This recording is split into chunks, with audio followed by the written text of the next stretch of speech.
Hi hello friends, chess Prakash சேனலுக்கு உங்களை அன்போடு வரவேற்கிறேன். என்னடா ஹாரர் வீடியோ ஸ்டோரி போட்டுக்கிட்டாருன்னு பார்த்தா இப்போ குக்கும் போகிறேன்னு நினைக்க வேணாம். நம்ம அது வந்து குக் வீலாக்கும் ப்ளஸ் மெயினாக ஹாரர் ஸ்டோரி வீடியோ தான் நம்ம அதில் வரும். ப்ளஸ் நிறையா பண்ணணும் தான் எனக்கு ஒரு மோட்டிவேஷனில் நான் யூடியூப் ஆரம்பிச்சிருக்கிறதுக்கு. மக்களாகி நீங்கள் எனக்கு சப்போர்ட் பண்ணணும். நம்ம வந்து இன்றைக்கி ஒரு வானிலையில் அரைச்ச வெங்காயத்தை எண்ணெய் ஊற்றி நல்லா பொன்னிறமாக வறுக்கணும். என்ன இன்றைக்கி வைக்க போகிறோம்னா பேச்சுலர் சிக்கன் எப்படி செய்யணுன்றதை நான் கொஞ்சம் சொல்கிறேன். சிம்பிளாக தான் வைக்க போகிறோம். இப்போ அந்த இதில் வந்து இப்போ வெங்காயத்தை பொன்னிறமாக வறுத்த பிறகு நம்ம 3/4 கிலோ சிக்கன் எடுத்துருக்கோம். அதை வானிலையில் போட்டு நல்லா அதுக்கு வெங்காயத்தோட பச்சை வாசனம் போன வரைக்கும் பொன்னிறமாக கிண்ண பிறகு தான் சிக்கனை போட்டிருக்கேன்.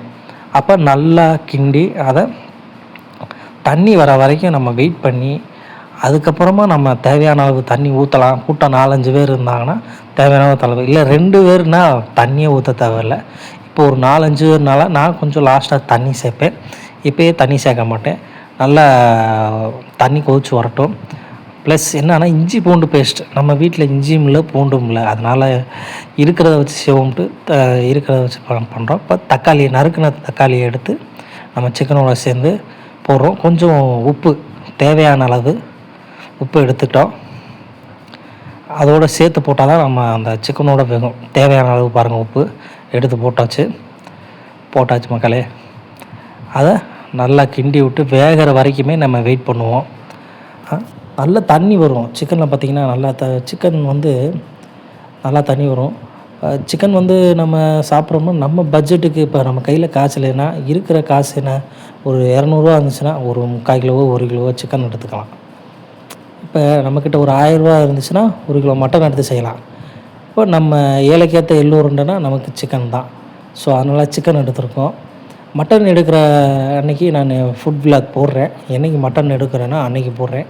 இப்போதைக்கு இந்த பட்ஜெட்டுக்கு என்னால் முடிஞ்சது சிக்கன் மட்டும்தான்.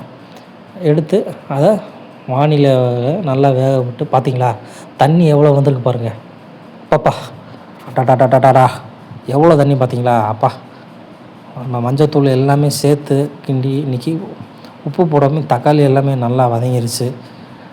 அப்புறம் நம்ம இன்னொன்று சொல்ல மறந்துட்டேன். ஹாரர் ஸ்டோரி வீடியோ வந்து நம்ம வீடியோவில் இருக்குது. அதை நம்ம யூடியூப் சேனல்லே போய் பார்த்தீங்கன்னா போய் வீடியோவை கேளுங்க. அதேமாதிரி உங்கள் லைஃப்பில் நடந்த ஹாரர் ஸ்டோரியை எனக்கு நீங்கள் இன்ஸ்டாகிராம் மூலயமா எனக்கு பண்ணலாம். நான் கமெண்டில் என்னோடய இன்ஸ்டாகிராம் ஐடியை பின் பண்ணுறேன். இப்போ சக்தி சிக்கன் மசாலா ஆச்சு எது வேணாலும் நீங்கள் பேச்சுலர் சிக்கனில் பண்ணிக்கலாம். ஏன்னா நம்ம திடீர்னு எல்லாத்தையும் அரைச்சி செய்ய முடியாதுல்ல, டக்குன்னு நம்ம சாப்பிடணும் அப்படின்னு யோசிக்கிறப்ப இப்படி இந்த இன்ஸ்டானில் செஞ்சுட்டு நம்ம சாப்பிட்டு போயிடலாம். சக்தி சிக்கன் மசாலா போட்டாச்சு. ஒன்றுமில்ல, அதோடு அந்த சிக்கன் தண்ணியோடு வேகட்டும் கொஞ்சம் நேரம். நல்லா கொதிச்சு வரணும். நல்லா கொதிச்சு வந்த பிறகு வெயிட் பண்ணணும். ஒரு 4-5 பேர்த்துக்குன்னா தண்ணி சேர்க்கணும். 2 பேர்த்துக்குன்னா இந்த அளவே போதுமானது. நான் வந்து குக்கில் அவ்வளோ எக்ஸ்பெக்ட் இல்லை.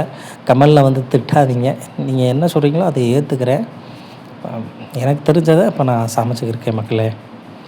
அப்புறம் ஃப்ரெண்ட்ஸ், எனக்கு கொஞ்சம் சப்போர்ட் பண்ணுங்கள். சேனலை சப்ஸ்கிரைப் பண்ணிடுங்க. எனக்கு வியூஸு சரியாக போக மாட்டேங்குது. எனக்கு நீங்கள் மக்களாகி உங்கள் மனசில் வச்சு தான் நான் அந்த யூடியூப் சேனலை ஆரம்பிச்சிருக்கேன், செஸ் பிரகாஷ் சேனலை. என்றைக்குமே நம்ம அன்போடு இருந்தோமே எல்லாமே நல்லபடியாக நடக்கும். என்ன நம்ம வாழ்க்கையில் அது கொஞ்சம் லேட்டாக நடக்கும். ஏன்னா நம்ம யாருக்கும் கெட்டது நினைக்கல, நல்லது நினைக்கிறவங்களுக்கு இது இப்படி தான். ஸோ மக்களாகி உங்கள்கிட்ட நான் வேண்டுகோளாக வைக்கிறேன், என்னோடய சேனலை சப்ஸ்கிரைப் பண்ணிடுங்க. தேவையான அளவு தண்ணி ஒரு 4-5 பேர் இருக்கனால தேவையான அளவு தண்ணியை ஊற்றி இப்போ நல்லா கொதி வர வரைக்கும் நம்ம வெயிட் பண்ணணும் மக்களே. வாசனை அப்படி இங்கே வரைக்குமே வருதுங்க. செஞ்சுக்கிறக்கையிலே நமக்கு தெரிஞ்ச அளவு செஞ்சுட்டு போய்கிட்டே இருக்கோம் மக்களே. என்ன சொல்கிறேன். அப்புறம் வீட்டில் எல்லோரும் நல்லா இருக்கீங்களா? நல்லபடியாக இருக்கிற காசை வச்சு சிக்கன் எடுங்க. காசு அதிகமாக வர வரைக்கும் மட்டன் எடுங்க. அவ்வளோதான். சாப்பாடு தாங்க முக்கியம். சம்பாதிக்கணும், கொஞ்சம் வாய்க்கு ருசியாக சாப்பிட்றது தான் ரொம்ப முக்கியம். பார்த்திங்களா சிக்கனை அடாடாடா நல்லா வெந்திருக்கு. ஆவி பறக்குது. என்னடா அவன் இப்படியே வீடியோ வந்து இப்படி காமிச்சிக்கிறேன்னு திட்ட வேணாம். நீங்கள் கொஞ்சம் சப்போர்ட் பண்ணுங்கள். பாருங்கள், அதை அப்படியே நம்ம எடுத்து மூடி வச்சுருக்கோம். நல்லா கொதி வரட்டும். பார்த்தீங்களா எவ்வளோ கொதி வந்துருச்சுன்ட்டு. நல்லா தண்ணியை வற்றிருச்சு பாருங்கள். செம்மையாக இருக்கும், வாசனை சூப்பராக இருக்கும். காரம் கம்மியாக இருக்கவங்களுக்கு காரம் கொஞ்சம் கம்மியாக போட்டுக்கோங்க. காரம் வேணுன்றவங்களுக்கு இந்த அளவுக்கு காரம் போட்டுக்கோங்க. 3/4 கிலோ சிக்கனுக்கு 3/4 கிலோ பாக்கெட் சக்தி சிக்கன் மசாலா. 1 கிலோ சிக்கனுக்கு ஒரு பாக்கெட்டே போடணும். அந்த பாக்கெட் என்னென்னா 50 கிராம் சிக்கன் மசாலா. 50 கிராம் வந்து 1 கிலோ சிக்கன் அளவு போட்டுக்கலாம். உரப்பு கொஞ்சம் அதிகமாக இருக்கும். இப்போ நான் போட்டதுலேயே உரப்பு அதிகமாக தான் இருக்கும். நான் கொஞ்சம் உரப்பு சாப்பிட்றதுனால உரப்பு கம்மியாக போகிறவங்களுக்கு தேவையான அளவு உரப்பு கம்மி போட்டுக்கோங்க. 3/4 கிலோ சிக்கனுக்கு 3/4 பாக்கெட் போட்டிருக்கேன். கொஞ்சம் குறைச்சிங்கன்னா காரம் கம்மியாக இருக்கும். இதில் கொஞ்சம் நீங்கள் காரம் கூட தான் இருந்துச்சு. ஏன்னா ரசம் சாதமும் சில 2 வீட்டில் இருக்கவங்களே தோசை கேட்பாங்க, சாப்பாடும் கேட்பாங்க. அதனால் 2 விதமாக சேர்த்து நம்ம பண்ணியிருக்கோம். இங்கே பார்த்திங்களா சிக்கனை அட்டா சாப்பிட்டோம்னா அப்படி இருக்கும். வாங்க மக்கள் எல்லாருமே சாப்பிடுவோம். நம்ம சேனலை சப்ஸ்கிரைப் பண்ணிடுங்க.